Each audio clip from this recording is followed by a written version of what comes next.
When we're looking in these rural areas, the best way to, I think, attract people to your housing development or your apartment community is being able to say that you can remote work here. They know about new builds, they know about developments, and building that relationship is just absolutely invaluable. The mindset changes between Class A luxury and income restricted communities. It's a different conversation piece, it's a different approach. And they're not thinking ahead of the bandwidth needs that they're going to need, not only in their own home, but in the housing sectors that they work with. I want them to know, most importantly, that I'm their partner, that working together means that I'm an extension of their team and that I understand what it is they're dealing with. Hey, let's upgrade this property to fiber internet. Let's rewire everything. Let's get into these residence units. That's not something that they're necessarily looking to do. So I have to talk to them about how this is actually going to benefit them, their resident reviews, their resident experience, how exciting it is to bring fiber internet to the properties. Welcome to MDU-Mic, conversations at the intersection of connectivity and community. And now your host, Michael McCourt. Today I'm joined by Erika Rogers, MDU account executive at Mainstream Fiber in Indiana. Erika, welcome to the show. Thank you. I appreciate you having me. Erika, tell us a little bit about Mainstream Fiber and your role at the company. Yeah, absolutely. So Mainstream started out based in Nashville, Indiana. We currently serve 9 counties and we're growing. We're excited to grow. My role at the company is as MDU account executive. So I'm working specifically with apartment communities. I'm communicating with the frontline staff on site, and then, of course, residents and also the owners, the decision makers, and getting fiber into the apartment. I'm also handling that CAR role, that community account rep, where I'm managing the relationship even after the construction is done. I have this moment after the contract is signed where I'm actually doing a little bit of property facing project management with them. I'm hearing all the nitty gritty details that are going on internally, but that I'm having to relay that information selectively and filtered to the property with obviously a very positive, right, spin because things happen unforeseeably, permitting and so forth. I'm in there doing the community engagement with the residents. I'm setting up an event with the sales team. I'm making it exciting. I'm bringing residents to the table, if you will, at the same time. And then an offshoot of that in market development, I also work with our HOAs and I work with mobile home communities. Erika, you spent many years in property management. How does that experience lend itself to your role as you're working with frontline staff, but also apartment ownership groups? So I'm glad you asked about that. I have to tell you, my heart is with the on-site property staff because I was there. I know what that day in and day out looks like. I know the pain points. I know what they're going through. That being said, I did spend 7 years in property management. I ended my career in regional for the Midwest. I was in student housing, off campus student housing specifically. So I've seen a good bit during my time. That being said, with property staff, I realize they're going through the day to day of resident retention, resident complaints, delinquency. So I know that the last thing on their mind is, hey, let's upgrade this property to fiber internet. Let's rewire everything. Let's get into these residence units. Uh, that's not something that they're necessarily looking to do. So I have to talk to them about how this is actually going to benefit them, their resident reviews, their resident experience, how exciting it is to bring fiber internet to the property's residents, and really just how that elevates their community overall in the market. Tell us a little bit more about the day to day of a leasing agent, a manager, a regional. It is one of the hardest jobs I've encountered. It changes at a split second. You're at one time helping someone choose this as their home for the next year plus. The next moment, you are putting out a fire, Yeah. figuratively, literally. What does that look like for the day to day? Yeah. So you're really correct in what you said. I feel like it should be a live TV show. Uh, we have several positions usually in the office: property manager, assistant manager, leasing agent, and then, of course, maintenance, right? And they're an invaluable part of the team. Day to day, every day's different, and you never know what you're going to expect. You come in with a plan, you hope for the best, you plan for the worst. And just like you said, it can go from anything as simple as a resident event that's absolutely a blast to a house fire. I've experienced a little bit of all of those things. And when I go into these properties, I go in with a sense of respect for their time because I'm usually going in visiting them without an invitation. So I want to be efficient in what it is I'm communicating. I want to have strong leave behinds. I want them to know, most importantly, that I'm their partner, that working together means that I'm an extension of their team and that I understand what it is they're dealing with. And the last thing that I want to do is add any type of inconvenience or unforeseeable to their day to day. And between apartments, HOAs, mobile home communities, there's a very different resident community type that we're appealing to that I'm working with. And I have to constantly switch mindsets because even in the MDU space, the mindset changes between Class A luxury and income restricted communities. It's a different conversation piece, it's a different approach. How does the approach differ? The approach, let's just stick with the MDU side of things. When we're looking at Class A luxury apartments, we're talking about things like smart home integration. We're talking even about charging stations for their Tesla vehicles. And usually, with those properties in these rural communities, we're getting in at the ground level, at during the building process. So we're really able to develop what the end result is going to look like. When we're talking about that fixed income community, rural community, the property really truly does care about the resident experience as it relates also to the income level. They're sitting here and saying, how does this benefit my residents? How does it affect their income? Are they even going to be able to afford your services before we begin that? So the conversation differs tremendously there. In the mobile home community space, that MHC space, you're still dealing with a diverse community. It could be multifamily. There's still some senior communities, age restricted MHCs that we're dealing with. But in those areas, we're still looking at just overall improving the resident experience. There is a focus on what does that, what does the economics look like in the community as well. And then the HOAs are very exciting because there's a difference. I feel like when I go into an HOA and I'm looking at, I don't know why it is with the grass specifically, I'm like, "Oh, they have great grass." So we need to talk about bringing in the line, maybe in the back of the buildings and not the front. Um, Even door tagging there, it's a different approach. I'll take the sidewalks and I won't quickly hit every door walking through the grass. Everything matters as far as the appearance of the company and Mainstream's brand. But with HOAs, we're really building trust from the beginning. We're joining those HOA meetings, we're letting them know about the process.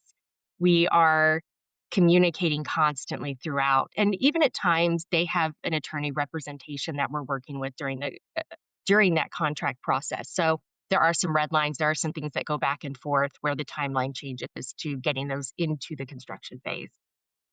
You're not only an account executive working with owners, but you're also a community manager, liaison, face of mainstream fiber, and really respecting all the properties and the people involved with them. Yes. Yes. And going into the community in previous roles before coming into mainstream, I was able to have experience working with chambers of commerce and really integrating myself within the community. I am a licensed broker manager, so I understand the real estate side of things as well. And I'm able to go to the realtors' offices, the brokers' managers, and host presentations so that they become fiber aware of the changing in the housing market as well and what new buyers are looking for, what sellers should be thinking of. And the great thing about realtors is they know everything going on in the community. They know about new builds, they know about developments, and building that relationship is just absolutely invaluable. Tell us more about fiber aware. I like the sounds of it. Fiber aware. So many people look at what they have and they say, "Hey, it works. This is good enough right now." And they're not thinking ahead of the bandwidth needs that they're going to need, not only in their own home, but in the housing sectors that they work with. And contractors specifically is really where I like to start that conversation because they're used to what they're used to. And I want to show them the difference between the symmetrical speeds. I want to bring the conversation back to what we experienced during the pandemic and how that just amplified the need of reliable connectivity. especially the video conferencing, the education that was taking place remotely. I also want to make known that when we're looking in these rural areas and we're looking at development, the best way to, I think, attract people to your housing development or your apartment community is being able to say that you can remote work here. In apartment communities, we're seeing a lot of co-work spaces and common areas, not necessarily focus being put on like pools, but we're seeing areas for work and academic purposes, if you will, outside of the apartment space. And that's become a really valuable amenity. And that needs to be supported by a reliable internet source. It's interesting you bring that up. My last guest was Andy Dunn from Zentro, operating in more of an urban, big building environment, but you're seeing that even in the more rural communities that need for or the co-working space. I was not aware of that. So you're seeing the co-working spaces and that ability to work from home is a big motivator. It is, and to speak to that, I live in a, college town. I live in Bloomington, Indiana. So, looking at student housing, you always see the latest, the greatest, right? You're seeing things where they have infrared saunas as an amenity space. But going into these rural communities, you would never see something like that. But what I am seeing, even still, are, like I said, those electric car charging station in these rural communities.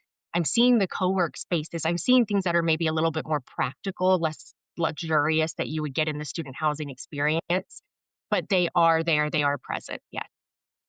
Erica, in rural Indiana, where many of the buildings that you work with still rely on outdated copper wiring, what are some of the barriers to entry to bringing fiber to that complex? So the biggest barrier is going to be education and making sure people understand the owners, the decision makers, the management company who is, boots on the ground. They're going to be our promoters. They need to understand the benefits of it and how it differentiates itself from what we're seeing with cable, that coax, that legacy infrastructure.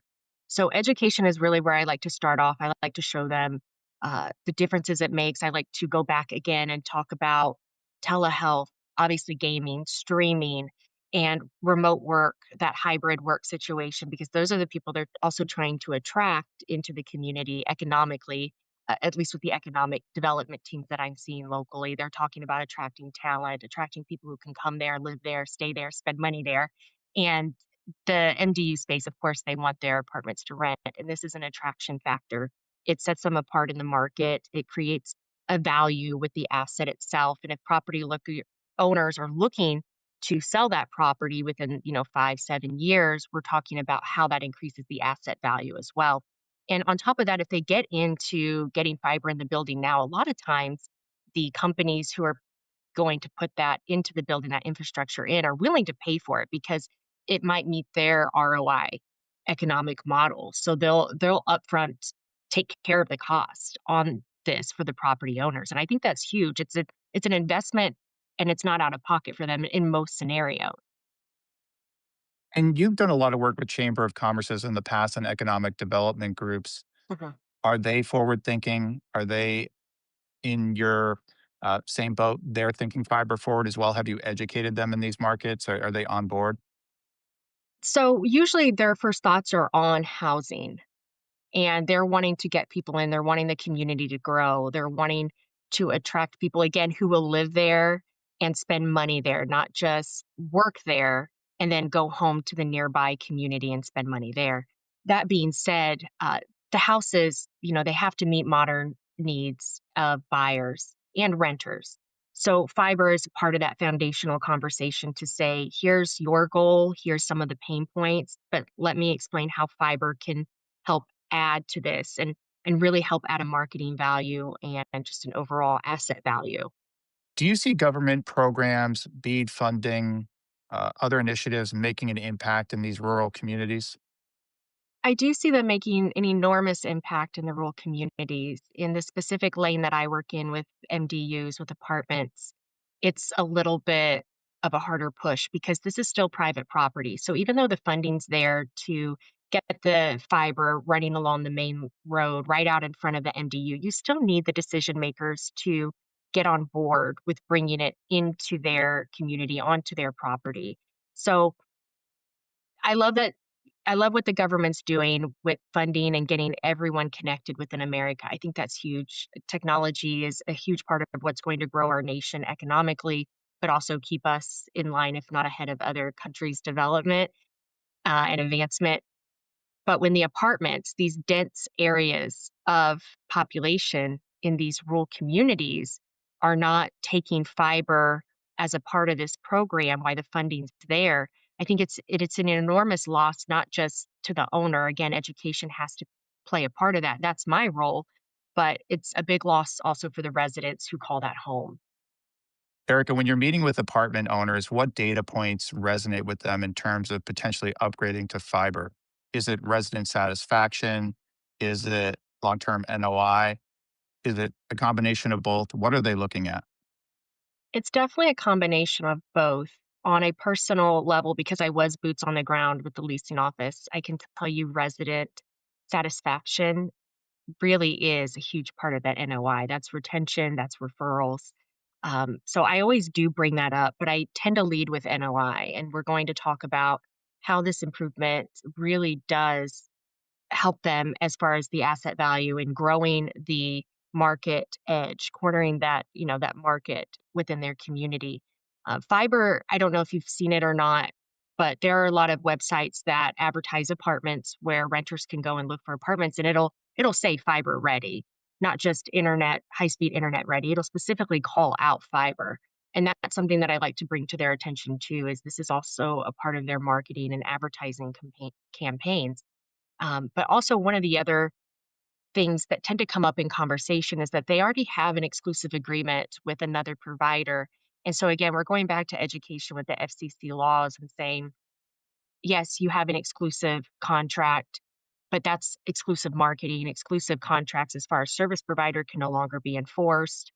So, yes, you have an exclusive marketing contract, but we would still love to bring in fiber and just be an optional service provider that might not be your preferred provider on the move-in letter, but we're still there for the residents as an option. And that would just be a huge benefit, not just to resident satisfaction, but building back into that NOI. Erica, have you seen resident expectations change over the years in terms of their level of internet service? Are you seeing a greater demand, faster speeds, more differentiation? What is resonating with the residents at this time? Yeah. So breaking this down into different sectors in the MDU space, I was recently at a senior citizen community at a care facility, and they even came and said, "Hey, we're seeing a lot of people asking for more reliable speeds, especially in the common areas where the grandkids are coming and they're visiting with the grandparents. They're wanting to stay connected to help them stay there and engage and visit and spend time with family." So that was a unique conversation that I had had recently. We're seeing a lot of people move from those more urban areas where housing is more expensive into the rural areas. So that way, again, their income can stretch a little bit further. But in those areas, they come to expect what they once had when they were living in the cities. And that's something that all the property managers seem to be very aware of. It's very clear with them that that's a question that's asked is, who is the internet provider? What speeds do you have? I have one resident specifically who reached out. They have a government job and they work remotely, and they needed a certain speed or higher, and it's not something that the apartment offered. And that's where I start that reach out process to the property, to the owner. And I always like to say, because again, I did work in student housing, I feel that it's a strength for multifamily to look back at any given day at student housing and saying, what's going on within this sector of apartment communities? Because that's what the residents, when they leave that facility, when they leave that community, they're going to be looking for that in their next apartment space in the multifamily sector. And if it's not there, they'll continue looking until they find that, because there's often amenities and conveniences within those apartments that they've come to love and expect. So it's almost like multifamily can look back and see what those future generations are going to be looking for moving forward. And internet is an absolutely undeniable, essential utility at this point. Erica, bulk internet can sometimes be a tough sell to property owners who have a mindset that giving a resident a choice is a better option. How do you handle those objections? The first thing I like to speak to is the fact that if they have bulk internet, they're really owning the total resident experience. They're setting a certain standard for their brand. I like to think bulk internet as all inclusive. And when we think of all inclusive, we think of some sort of like a luxury resort, right? When we're doing an all inclusive location, it's included, it's up and ready, it's always on, it's accessible, reliable. Some of the pushback that I receive is where property managers or ownership groups have said, well, in the past we did bulk. It really didn't work for us because we actually ended up being that front line when residents had an issue with their internet. And that's where I have to go back in and educate on what kind of partnership that it is that we're providing at Mainstream uh, to the property staff, again, the boots on the ground, and then also for that ownership group. And then going a little bit further into that, we talk about that NOI. We're talking about ways that this is going to benefit the business overall. I'm a visual person, so I have visuals that I share with the property and leave behind so they can really start to look at what this can do for their business. And if they let me know some of their targets, some of their goals, I'm able to plug that in so we can really drill down to what it it is that bulk will be able to bring to the table for them. In your role, you're an account executive, also boots on the ground. What is some of the best ways that you have found where you can equip the leasing staff to point in the right direction quickly to mainstream fiber if there's an issue? Is it handouts, flyers, phone numbers, magnets? What do you find works best for residents? Yeah, I will give them a little bit of everything that they need, but ultimately they have my contact information. And I know I may not have the answer, but I know exactly where to get the answer from internally and then get someone in contact with them if they need to. So yes, there's flyers, but I even go so far as during that construction phase, or I should say, well before the construction phase, when the contract is signed, I have templates that they can send out to the residents, letting them know, we're bringing fiber internet to the community. We're about to elevate your residential experience. We're partnering with Mainstream Fiber, and please expect some communication from us in the future as things move forward and we progress, so we can start to build that level of excitement. During the construction phase, there's templates to send out to residents, letting them know you're going to see people on site. You might hear some noise from the boring machines and so forth. And then, of course, for residents that are ready to get our services, how they can go about that. And then, of course, upcoming on site events and education that they can attend with Mainstream Fiber. Tell us more about the events. If you're cutting over, you're adding service, you're maybe moving to bulk, what are some of the best practices you've seen in your career previously and in mainstream fiber, just setting up those events, bringing the residents, they all have different schedules. Is it a meeting at 5, a meeting at 9, a lunch meeting? How do you educate those residents and set everyone up for success? So for multifamily, I will say for every community, the foundation to a great event is food. That is definitely the attraction to get residents out and get them to come and talk to you. But going back to multifamily specifically, scheduling is very important for the working, household, and of course for kids who are at school who might be the ones that are motivating their parents to come out to the event because other friends are going to the event. So drilling down to some of my favorite best practices is we're usually looking at Wednesday and Thursday. I feel that people, they're just jumping back into their week on Mondays. They're busy. Some of the same is feeling on Tuesday. Friday, they usually have plans. They're doing something with the family, friends, so forth. So Wednesday and Thursdays are always my favorite. We're usually looking at times between 4 to 7, just because I feel like that's a better window of opportunity around that dinner time for people to come out and engage with us. When we're talking about senior communities, it changes just a little bit because we're looking at, yes, food, but we want some sort of an activity. And I know it might sound redundant, but bingo is a favorite regardless. I was actually playing bingo last week and had a blast. So bingo, Kahoots also become a very popular one. Residents are able to engage on their cell phone and answer questions and trivia and laugh together and have a good time. It's really bringing residents together at those senior communities because that's really where the magic is being able to have neighbors and friends within the community. And the other thing that we like to do is a lot of education, even if it's not necessarily our device or they have a question with their cell phone. We have members of Mainstream there on site just to help them through any of their technology questions that they may have. Can we answer all their questions? No, not necessarily, but we absolutely do our best, or we know that there's resources out there that we know how to tap into online to get those questions answered. And they see that really as an invaluable partnership when we're there on site. Erica, you have a lot of experience with senior communities. There may be a thought in the past that seniors aren't as familiar or adept with apps, smartphones. They prefer cable boxes over streaming TVs, and maybe this is the case, or maybe it's not. What are you seeing in the market there in those senior communities?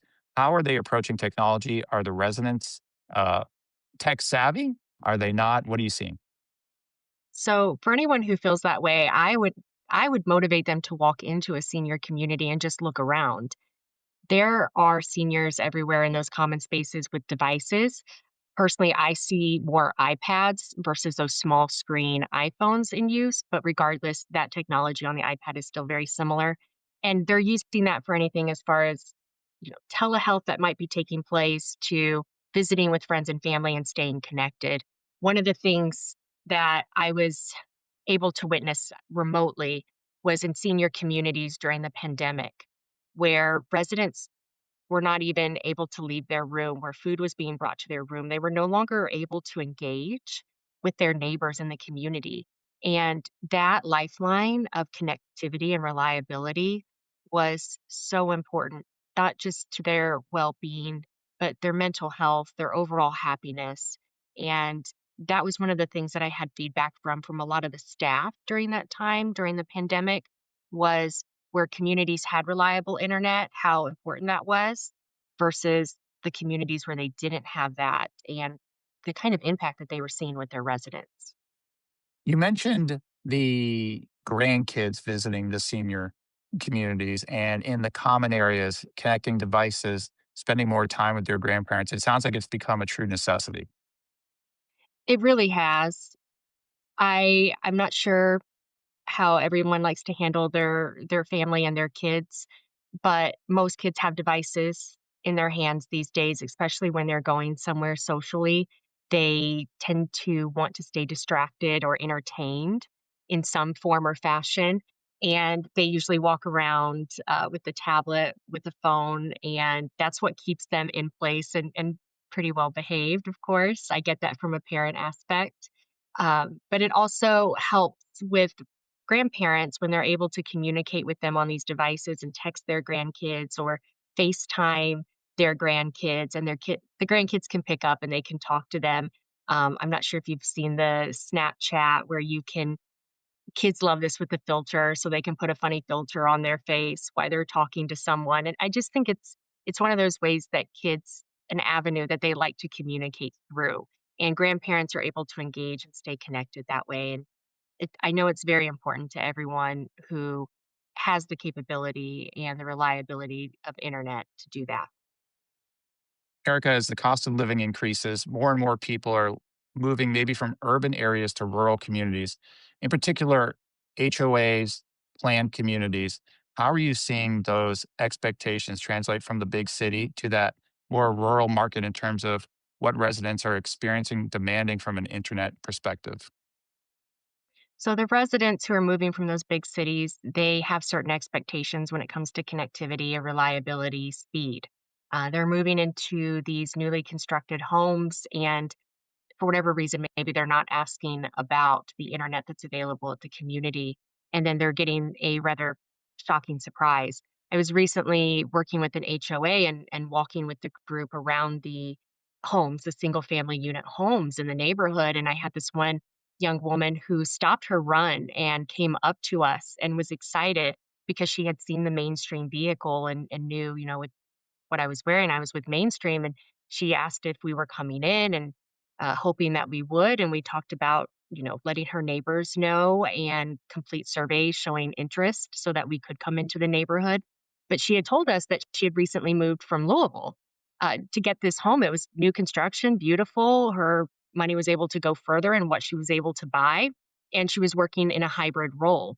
So it really made sense for her. But what the element that was missing was the internet connectivity option. Erica, in terms of marketing internet at properties, when I go across the country, I see a lack of enticing residents with fiber broadband. And it seems like such a great marketing tool, but I'll see pools, gyms, saunas, dog washing stations be listed front and center. and I have no idea what the internet connectivity is like at the property. And a property taking advantage of mainstream fiber would be top on my list. How can apartment management groups, owners do a better job of putting that front and center in their digital assets or however they're advertising the property? Yeah, I think they're ranking it based on level of importance, what they think the resident believes is important. And unfortunately, that may not be the case in today's society. Residents really want to know what kind of reliability and speed and service they're able to have at these communities. So when they're ranking the amenities on these digital marketing platforms, often the internet options are falling a little bit lower. And even so, on their websites, you don't necessarily see them citing fiber. They'll say something like high speed internet when in reality they have fiber. And I'm not sure why they're not leveraging or using that word. I remember when we would advertise something going into what fiber internet can support at a community as far as smart technology goes. I remember when we would advertise something so simple as recycling, not just trash service, but recycling on top of that. And I think it's also important for smart communities to be able to support something so simple as uh, energy efficiency and what kind of environmental footprint the residents are putting out there when they're living in these communities. I think people really care about that. And you're not able to support that on monitoring smart devices within the home without that reliable connectivity. And that's something that residents are looking for is a whole holistic view of what their living situation is. Erica, we're moving forward with Smart MDU at one of your properties in Indiana. Could you tell us about that property we're looking at and what, if anything, was the catalyst to move forward in this direction? How will we be able to help not only the residents, but the property managers and staff? Absolutely. So the property that we're talking about, it's new construction. It's only a year old, and they've been bulk from occupancy since date of occupancy. And one of the things that they're excited about with the Smart MDU product is they're able to instantly onboard, offboard residents as they're moving in, moving out. And as many know, residents come and go very quickly. You never know if someone might vacate very quickly. You also might have an open apartment and someone qualifies and they need to move in this Friday. And that being said, you need immediate gratification to get someone on board and get them up and going and make sure that they have working internet as soon as they turn the key and open that door. Erica, with your experience in property management and broadband, I'd be curious to know, how do you see great connectivity impacting those frontline staff in the office, leasing, managers, maintenance? How does great connectivity across the property enhance or help them get their job done on a day to day basis?